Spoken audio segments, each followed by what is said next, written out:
मध्य भारत में सटीक रूप से दिनांकित मंदिरों को देखना मुश्किल है, लेकिन उदयेश्वर मंदिर कुछ में से एक है जिसकी सटीक तिथि है।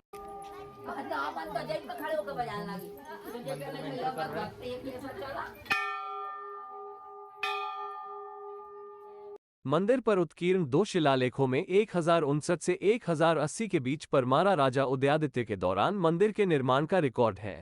मंदिर को संभवतः उदयेश्वर नाम दिया गया था, लेकिन समय के साथ इसे एक और अधिक प्रसिद्ध नाम नीलकंठेश्वर मिल गया।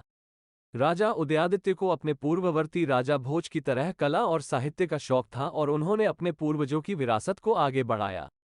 नीलकंठेश्वर को संभवतः इसकी चरम सीमा माना जा सकता है। मुख्य मंदिर मध्य में निर्मित किया गया है और उसमें प्रवेश के 3 द्वार हैं। कई दशकों के बाद भी इस मंदिर की भव्यता कम नहीं हुई है, बल्कि अपने भव्य इतिहास के वजह से यह इतने छोटे स्थान पर होने के बाद भी दूर दराज से आने वालों श्रद्धालुओं के लिए आस्था का केंद्र बनी हुई है। ऐसा माना जाता है कि इस मंदिर का निर्माण हर महीने के केवल एक ही दिन यानी पुष्य नक्षत्र के दिन किया जाता था। मूर्तिकला, पत्थर और अन्य सामग्री अन्य दिनों में तैयार की जाती थी और निर्माण कार्य पुष्य नक्षत्र के समय ही शुरू होता था। ऐसा कहा जाता है कि नीलकंठेश्वर का निर्माण भूमिजा शैली में किया गया था, जो मालवा क्षेत्र की विशेष मंदिर वास्तुकला शैली है। भूमिजा का शाब्दिक अर्थ है पृथ्वी का जन्म या पृथ्वी का। शायद इसीलिए यह मंदिर अचानक धरती से बाहर आया हुआ प्रतीत होता है और इसके चारों ओर कोई चबूतरा नहीं है। जैसा कि मेरी मां ने कहा था, ऐसा लग रहा था जैसे कुछ अभी अभी वहां रखा गया है, सजाया गया है और थाली में परोसा गया है। अब जरा इसके विभिन्न पक्षों को करीब से देखें। संपूर्ण संरचना की लघु प्रतिकृतियां सभी ओर से अलंकृत की गई हैं। शीर्ष की ओर धीरे धीरे लघुचित्रों की संख्या और आकार में गिरावट आती जाती है। ये संरचना को एक चिकना और कोणीय प्रभाव देता है, जैसे कोई सादी दीवारें नहीं हैं। इन सभी लघुचित्रों की नक्काशी जटिल जटिल और सम्मित है।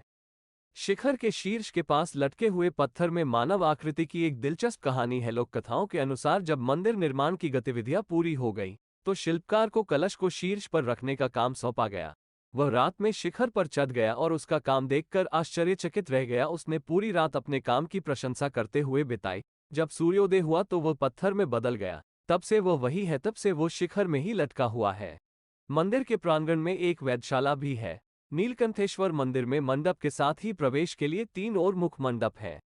गर्भगृह के दोनों ओर गंगा यमुना मानव रूप में उत्कीर्ण दिखाई देती हैं, जो मंदिर में प्रवेश से पूर्व आत्मिक शुद्धता की ओर संकेत करती है। मंदिर के चारों ओर दिक्पाल देवी देवताओं की प्रतिमाओं का अंकन है। दुर्गा प्रतिमाएं, गणेश प्रतिमाएं, ब्रह्मा और विष्णु की प्रतिमाएं भी यहाँ शोभायमान है। शिव के गणों की प्रतिमाएं भी प्रवेश द्वार पर मौजूद हैं। मंदिर के बाहर भगवान शिव के विभिन्न रूपों को पत्थरों पर तरासा गया है। कलाकारों की मनोवृत्ति कितनी गहरी और सजीव थी, वो इन चित्रों को देखकर समझा जा सकता है।